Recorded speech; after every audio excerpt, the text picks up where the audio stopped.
A Tarvisio tornano le grandi manifestazioni sportive, eventi che di sicuro richiamano centinaia di atleti e accompagnatori con evidenti ritorni economici, ma che spesso hanno anche un'importante valenza sociale. Costituiscono un esempio in questo senso i campionati italiani di sci alpino e fondo della Federazione Italiana Sport e Disabilità Intellettiva e Relazionale.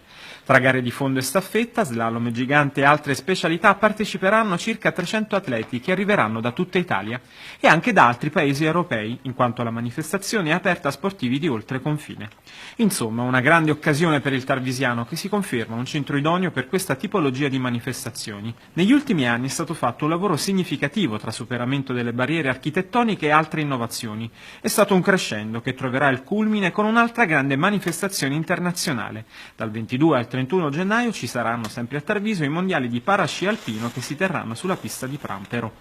In 10 giorni nella località di alta montagna arriveranno a rotazione circa 3.000-4.000 persone tra atleti e accompagnatori. Il Consorzio di Promozione Turistica del Tarvisiano stima un movimento economico di 400.000 euro tra ricezioni alberghiere e altre attività.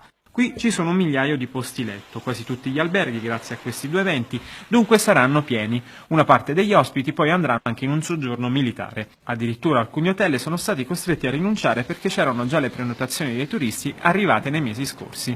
In passato Tarvisio ha ospitato anche altre manifestazioni sportive internazionali. L'anno scorso c'è stata una tappa di Coppa del Mondo di sci paralimpico e nel 2011 c'è stata l'ultima volta di una tappa di Coppa del Mondo di sci femminile. I mondiali di parasci alpine, i campionati italiani, costituiscono un'evoluzione e anche una bella gratificazione per l'ambiente perché all'evidente aspetto economico si affianca anche un aspetto umano. Sul fronte della ricezione la località dell'Alto Friuli sa che bisogna continuare a investire.